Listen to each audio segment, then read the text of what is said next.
Hello dear student, welcome to Gurukul Classes. मैं धर्मेंद्र गोस्वामी। जैसा आपको पता है कि हम यहाँ पे डिस्कस कर रहे हैं आपके अनसॉल्व पेपर को। जी हाँ, अनसॉल्व पेपर 2019 से लेकर 2022 के बीच में पूछे गए जितने भी क्वेश्चन अभी तक पूछे गए हैं, उन क्वेश्चंस में से स्पेशली यहाँ इस वीडियो में जो भी हम डिस्कस कर रहे हैं वो लैंग्वेज मतलब ग्रामर से रिलेटेड जो भी क्वेश्चन आए हैं, चाहे वो वर्ड पावर से रिलेटेड रहे हो या कुछ भी, उन सभी क्वेश्चन को 1 बाय 1 करके यहाँ पे हम डिस्कस कर रहे हैं। ठीक, अब आइए आज की देखिए हमारा अगला क्वेश्चन क्या कह रहा है कि please complete the following sentence. तो यहाँ प्लीज कृपया यहाँ कंप्लीट मतलब कंप्लीट पूरा करिए, फॉलोइंग मतलब नीचे दिए गए सेंटेंस मतलब वाक्य को तो पूरा करना है। नीचे गए दिए वाक्य को, वाक्य क्या है, प्लीज कम वेन एवर। अब देखिए प्लीज का मतलब कृपया का मतलब आइए, वेन एवर का मतलब होता है जब कभी भी। तो याद रखिएगा वेन एवर का मतलब क्या है, जब कभी भी। तो जब कभी भी। अब देखिए ये सेंटेंस अगर देखें ना, वेन एवर के पहले जो सेंटेंस आया है ये कौन सा सेंटेंस, अगर ध्यान से आप देखें तो सेंटेंस की स्टार्टिंग प्लीज आ गया। तो प्लीज या काइंडली के बाद वर्ब की फर्स्ट फॉर्म भी आई है, और वर्ब की फर्स्ट फॉर्म सेंटेंस कहाँ आता है, इंपरेटिव सेंटेंस। इसका मतलब ये सेंटेंस इंपरेटिव सेंटेंस है। इसका मतलब इसमें दो लोग होंगे, इसमें यू जो होता है, यू तो इसका सब्जेक्ट क्या है, इसमें छिपा हुआ है। ठीक, अब इसमें देखिए इसमें कहना क्या चाह रहा है कि प्लीज कम, आप आया करिए, वेन एवर जब कभी भी। अब आगे आपको ऐसा सेंटेंस बनाना है कि सेंटेंस कंप्लीट हो जाए। देखिए यहाँ कुछ यहाँ पे सेंटेंस ऑलरेडी लिख दिए गए हैं, इनमें से कोई भी आप इसी तरह, कोई जरूरी नहीं जो हमने यहाँ पे लिखा है आप इसको लिखा, आप कोई भी सेंटेंस बना सकते हैं, बस मीनिंग कंप्लीट होनी चाहिए। जैसे प्लीज कम, कृपया आप आया करिए, वेन एवर का मतलब जब कभी भी, और आगे लिख दीजिए यू हैव टाइम, आपके पास समय। वेन एवर जब कभी भी, यू हैव टाइम, आपके पास समय हो। या फिर आप ऐसे भी कह सकते हैं कृपया आया करिए वेन यू हैव टाइम, या फिर वेन एवर जब कभी भी यू आर फ्री, जब आप कभी फ्री हो। या फिर वेन एवर जब कभी भी यू फील बेटर, जब कभी भी आप अच्छा महसूस करें। या फिर when ever I call you, जब भी मैं आपको बुलाया करूं। या फिर when ever I request you, जब भी मैं आपसे प्रार्थना किया करूं। या when ever I need you, जब भी मुझे आपकी आवश्यकता हो। तो मतलब ऐसे कोई भी सेंटेंस एक ऐड कर देंगे तो हमारा सेंटेंस क्या हो जाएगा, करेक्ट हो जाएगा। तो वेन एवर हमारा कंजंक्शन, इसके बाद जब भी सेंटेंस आएगा तो किससे शुरू करेंगे, सब्जेक्ट लगाएंगे, सब्जेक्ट के बाद वर्ब आएगी और ऑब्जेक्ट आ जाएगा। ठीक, तो जैसे इनमें इसी तरह का कोई भी सेंटेंस जैसे लिखेंगे तो हमारा सेंटेंस कंप्लीट हो जाएगा और हमारा आंसर सही हो जाएगा। ठीक, फिर आ जाएंगे देखिए हमारा अगला क्वेश्चन क्या कर रहा है कि मैच द वर्ड, आपको शब्दों को मैच कराना है लिस्ट ए से विद देयर मीनिंग, ए की मीनिंग के साथ बी की मीनिंग को हमें मैच कराना है। तो ए हमारा ये ग्रुप हो गया, बी हमारा ये हो गया। अब ए में आए हुए जो वर्ड होंगे उसकी सेम मीनिंग बी जो लिस्ट आई है उसमें भी दिया गया है उन वर्ड के ग्रुप में।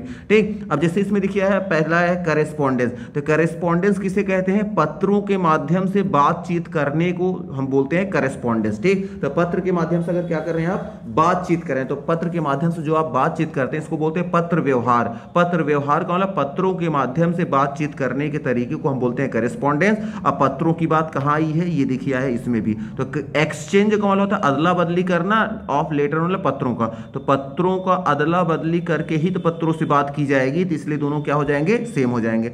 फिर देखिए इंडिकेट, इंडिकेट का मतलब क्या होता है, इंडिकेट का मतलब संकेत करना भी होता है और प्रकट करना, संकेत करना या कोई चीज प्रकट करना। तो इंडिकेट का मतलब संकेत करना या प्रकट करना, और शो का मतलब भी क्या होता है, प्रकट दिखाना। शो का मतलब दिखाना, दिखाना या प्रकट करना, बात तो एक ही है। उसी तरह से एट लेंथ, एट लेंथ का जो मतलब होता है याद रखिएगा, एट लेंथ का मतलब होता है विस्तार से। तो कोई चीज विस्तार से, विस्तार से मतलब from beginning to the end, मतलब शुरू से लेकर अंत तक जो हो उसको हम बोलते हैं एट लेंथ। ठीक, और यहाँ पे देखिएगा लास्ट में क्या है, यहाँ पे एट लास्ट, लास्ट का मतलब भी होता है एकदम आखिरी तक, और या फिर एकदम अंत में। ठीक, तो इसलिए इसको मैच करा देंगे। फिर पार्टिकुलर का मतलब क्या होता है, विशेष। जो पार्टिकुलर का मतलब होता है विशेष या फिर व्यक्तिगत, और यहाँ देखिए पार्टिकुलर का मतलब विशेष या व्यक्तिगत होता है और स्पेशल का मतलब भी होता है विशेष।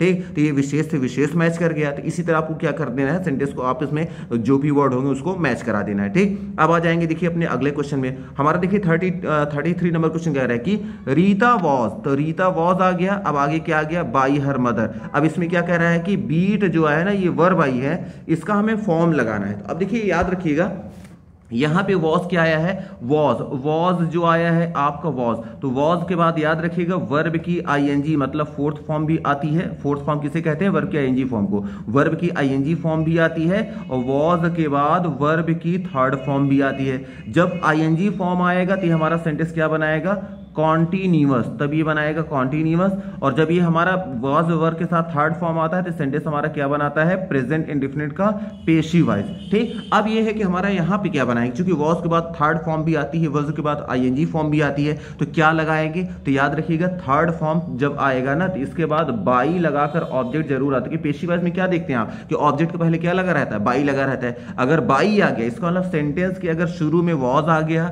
और ऑब्जेक्ट के पहले बाई लगा है तो इसका मतलब सेंटेंस पेशिव वॉइस का है। तो जैसे यहाँ क्वेश्चन में देखिए 33 नंबर पे यहाँ वॉज तो आया है, वॉज के साथ बाई हर मदर, तो बाई का प्रयोग कहाँ हम करते हैं, पेशिव वॉइस में, और पेशिव वॉइस में वॉज वर्ब के साथ वर्ब की थर्ड फॉर्म लगाती हैं। इसका मतलब यहाँ बीट का हमें क्या लगाना पड़ेगा, बीटन लगाना पड़ेगा। तो यहाँ पे वर्ब की थर्ड फॉर्म अगर आप लगा देते जो कि आपके एग्जाम में पूछा गया है तो हमारा सेंटेंस क्या हो जाएगा, राइट हो जाएगा। यहाँ बीटन कर देंगे क्योंकि सेंटेंस हमारा पेशिव वॉइस बना रहा है। लेकिन अगर यही देखिए सेम सेंटेंस ये भी लिखा है, रीता वॉज यहाँ पर है, हर मदर है, लेकिन हर मदर के पहले बाई नहीं आया। जब बाई नहीं आया है इसका मतलब ये सेंटेंस हमारा एक्टिव वॉइस का है, पेशिव वॉइस का नहीं है। और जब एक्टिव वॉइस का होगा तो एक्टिव वॉइस में वॉज वर्ब के बाद हमेशा आईएनजी वर्ब आती है। तो यहाँ बीट का क्या कर देंगे, यहाँ पे हमारा हो जाएगा बीटिंग हो जाएगा। ठीक, तो यहाँ कर देंगे हम बीटिंग कर देंगे तो हमारा सेंटेंस क्या हो जाएगा, राइट हो जाएगा। Rita was beating her mother, तो याद रखिएगा कि वॉज वर्ब के बाद आपको आईएनजी लगाना है कब, जब ऑब्जेक्ट दिख जाए नॉर्मल। लेकिन अगर उस ऑब्जेक्ट के पहले बाई लिख जाएगा तब यहाँ आईएनजी नहीं बल्कि वर्ब की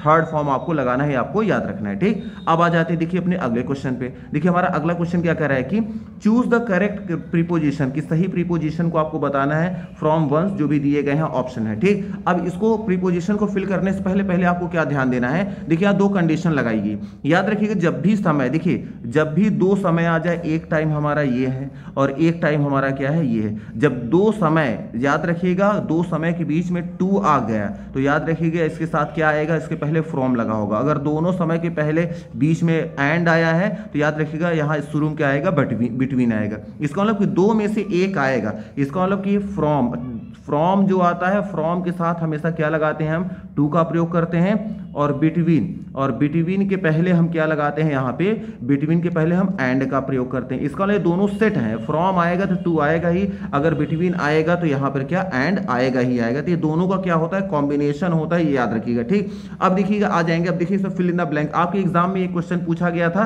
अब एक क्वेश्चन पूछा गया है तो देखिए एक टाइम हमारा क्या है 8 PM, 8 क्या है 10 PM, तो दोनों क्या है टाइम है, टाइम के बीच में क्या आया है 2 आया है। जब दो टाइम के बीच में 2 आएगा तो हम आगे फिल क्या करेंगे, आगे हम फिल करेंगे फ्रॉम का प्रयोग करेंगे। तो यहाँ क्या फिल करना चाहिए हमें, फ्रॉम, और फ्रॉम क्या है ऑप्शन नंबर यहाँ सी है तो सी नंबर यहाँ पे हम टिक कर देंगे।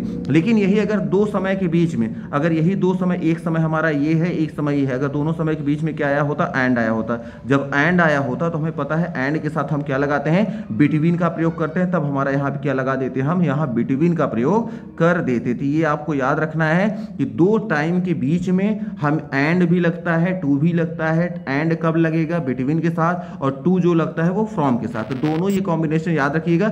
जरूरी नहीं कि एग्जाम में जो आप यहाँ पे हमने बताया है, जरूरी नहीं कि आपका सिर्फ पहले में, जैसे यहाँ पे क्या किया गया है, पहले वाले में फिल इन द ब्लैंक दे दिया गया।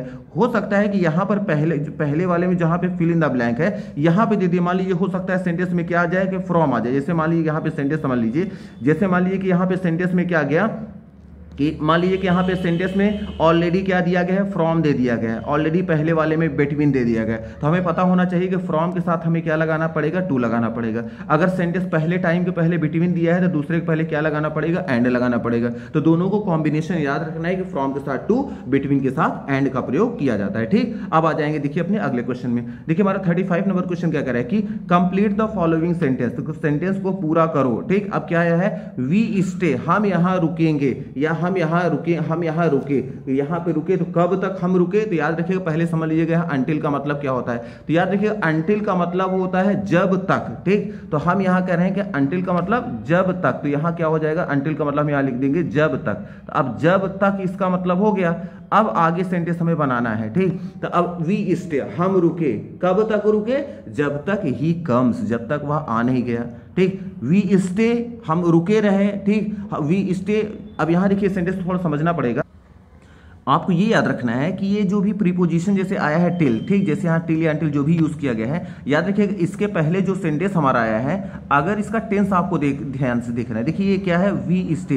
वी स्टे क्या है, ये हमारा अगर ध्यान से देखें तो ये हमारा है पास्ट इंडेफिनिट का, ठीक। तो ये पास्ट इंडेफिनिट का सेंटेंस, तो याद रखिएगा अगर पहला सेंटेंस पास्ट इंडेफिनिट, पहली घटना अगर पास्ट में हुई है तो दूसरी जो घटना होगी वो भी किस में होगी, पास्ट में ही होनी चाहिए। इसलिए याद रखना है कि आगे का जो घटना बनाएंगे वो भी पास्ट इंडेफिनिट होगा। तो वी स्टे, हम रुके रहे वहां पे, हम वहां रुके थे, अंटिल जब तक ही कम्ड, वह जब तक आ नहीं गया, या हम वहां रुके अंटिल जब तक यू कॉल्ड अस, जब तक आपने हमें बुलाया नहीं था तब तक हम वहां रुके रहे, या फिर हम तब तक वहां रुके जब तक शी शो अस, जब तक उसने दिखाया नहीं, अस मतलब हमें राइट वे, सही रास्ता, जब तक उसने सही रास्ता नहीं बताया हम तो वहीं रुके रहे, आगे हम नहीं बढ़े।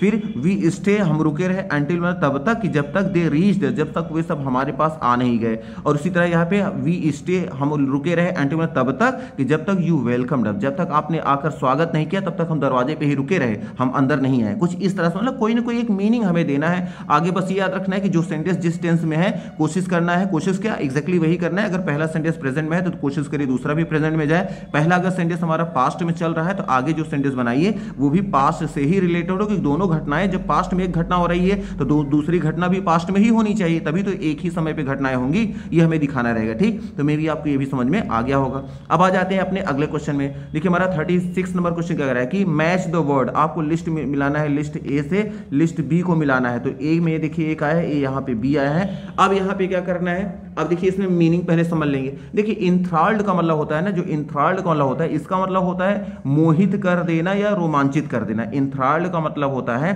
मोहित कर देना, मतलब अट्रैक्ट हो जाना, मोहित हो जाना किसी चीज पर, या रोमांचित होना बहुत ज्यादा। तो इंट्रैक्ट जो होता है यहाँ मोहित हो जाने को ही हम क्या बोलते हैं, चार्म्ड। चार्म्ड का मतलब होता है कि अट्रैक्ट हो जाना पूरी तरह से, तो ये चार्म्ड हम इसको कर देंगे। फिर देखिए है ग्लूमी।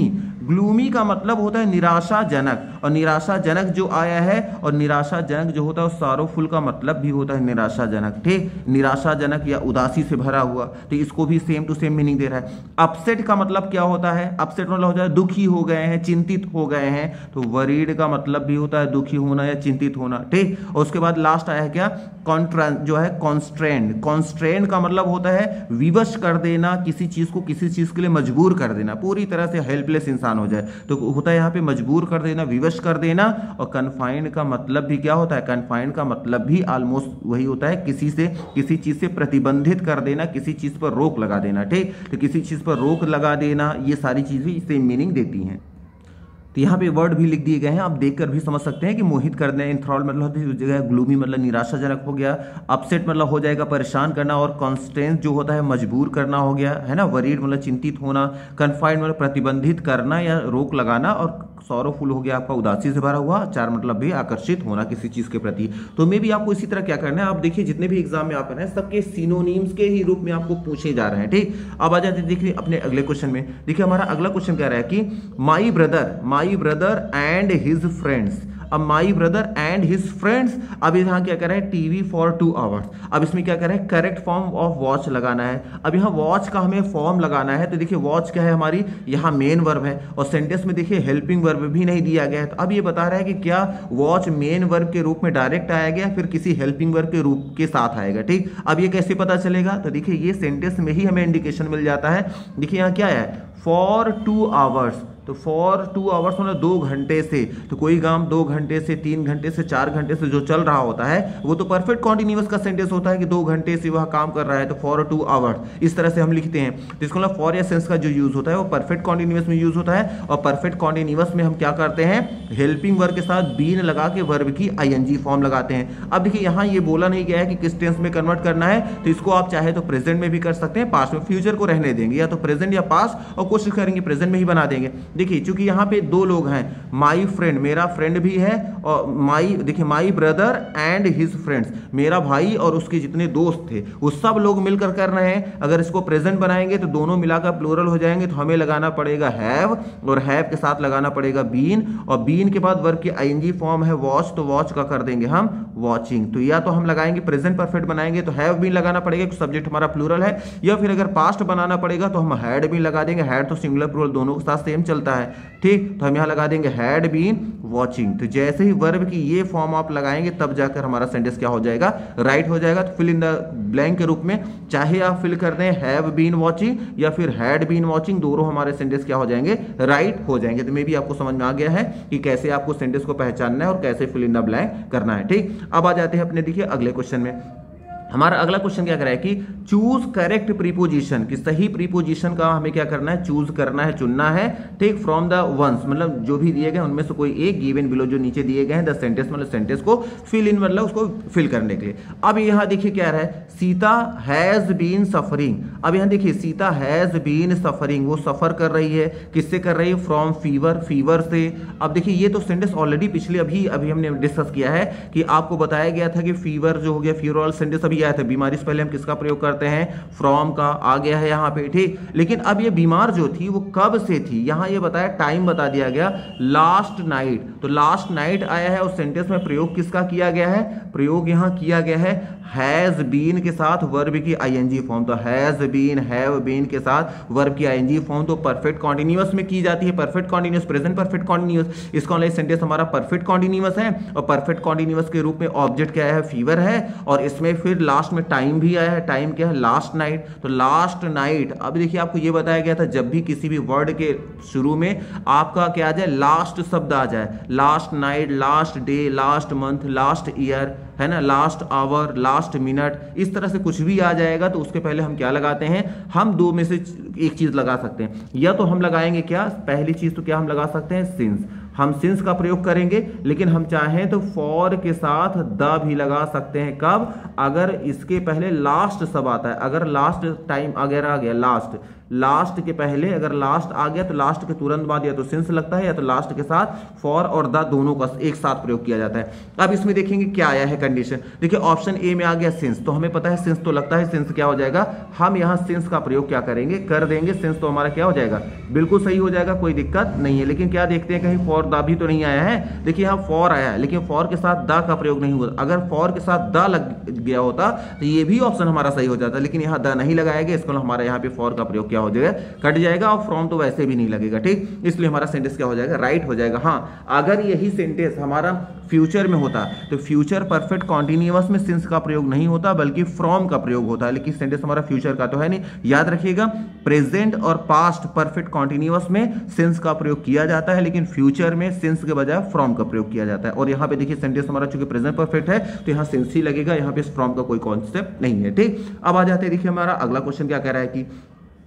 देखिए क्या कह रहा है कि कंप्लीट द फॉलोइंग सेंटेंस, हमें सेंटेंस को क्या करना है, कंप्लीट करना है। अब यहां क्या कह रहा है, नो सूनर डिड, अब no sooner did the bell rang. अब इसका मतलब क्या है, इसका मतलब no sooner did the bell ring का मतलब हो जाएगा कि जैसे ही घंटी बजी ही नहीं थी कि, अब जैसे ही घंटी बजी ही नहीं थी कि, अब आगे हमें सेंटेंस कंप्लीट करना है। इसका मतलब ये दिखाना है कि कोई काम ये हुआ है पहले सेंटेंस में, ये जैसे ही ये काम हुआ वैसे ही ये दूसरा काम भी हो गया। हमें ये दिखाना है कि जैसे ही पहला काम हुआ है, पहले काम के तुरंत होने के तुरंत जैसे ही पहला हुआ दूसरा काम भी शुरू हो गया। तो हमें इस सेंस में बोलना है। तो अब इस तरह क्या हम बना सकते हैं सेंटेंस। और याद रखिएगा जो हमारा सेंटेंस अगर आप देखें ध्यान से तो हमारा सेंटेंस किस टेंस में है, हमारा सेंटेंस है पास्ट इंडेफिनिट, क्योंकि रिंग डिड आया है, ठीक। तो डू या डिड जो आता है, डिड के साथ ये डिड हो गया और रिंग वर्ब की फर्स्ट फॉर्म। तो हमें पता है कि डू या डज या डिड के बाद वर्ब की फर्स्ट फॉर्म आती है।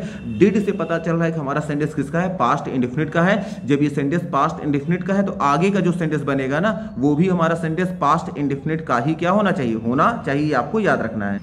आइए अब देखते हैं ऑप्शन को, देखते हैं। देखिए जैसे ही घंटी बजी ही नहीं थी कि, जैसे ही घंटी बजी ही नहीं थी कि, अब आगे क्या कर देंगे, कॉमा लगा कर सेंटेंस आगे बढ़ेगा।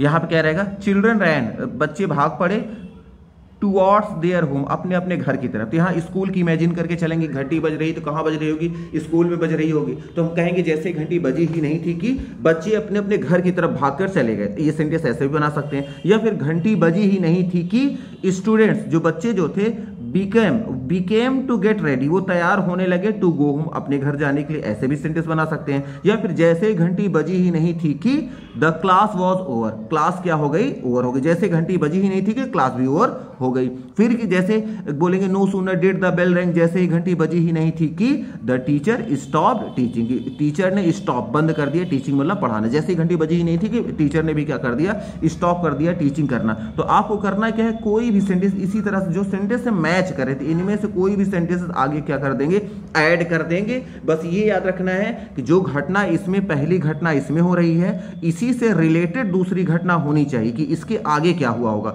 घंटी बजी ही नहीं, अब क्या घंटी अगर बजने की बात आई है तो आप देखिए पूरा का पूरा सेंस चल रहा है स्कूल से रिलेटेड। इसको ना कुछ हमें ऐसे दिखाना है कि घंटी बजी ही नहीं स्कूल में और ये काम शुरू हो गया। जैसे पहले मैं घंटी बजी नहीं, बच्चे घर की तरफ भाग गए, घंटी बजी ही नहीं, बच्चे तैयार होने लगे घर जाने के लिए, घंटी बजी ही नहीं तभी क्लास भी ओवर हो गई, फिर घंटी बजी ही नहीं अध्यापक ने अपनी क्लास भी क्या कर दी, स्टॉप कर दी कि चलो घंटी बज गई अब क्लास आज की यहीं स्टॉप करते। तो इस तरह आपको क्या देना है, सेंस देना है, आपको याद रखना है। ठीक, फिर आ जाएंगे। देखिए आज बस ऐसा करते हैं, आज के लिए इतना ही रखते हैं फिलहाल। इसके बाद क्या करते हैं, अगली जो भी वीडियो रहेगी उसमें और क्वेश्चन को डिस्कस करेंगे, वीडियो भी बहुत लॉन्ग हो जाएगी। चलिए आज के लिए इतने रखते हैं। Thank you very much for watching. और हाँ, वीडियो अगर आपको पसंद आए प्लीज वीडियो को लाइक करना, चैनल को सब्सक्राइब करना न भूलें और कमेंट आप करें कौन सा क्वेश्चन समझ में अगर आ रहा है तो उसके लिए भी, नहीं आ रहा है जो क्वेश्चन नहीं समझ में आया उसको आप कमेंट कर दें, उसको अगली वीडियो में क्या करेंगे, ऐड करके फिर से समझाने की कोशिश करेंगे। तो चलिए आज के लिए रखते हैं। Thank you very much for watching this video. Thank you.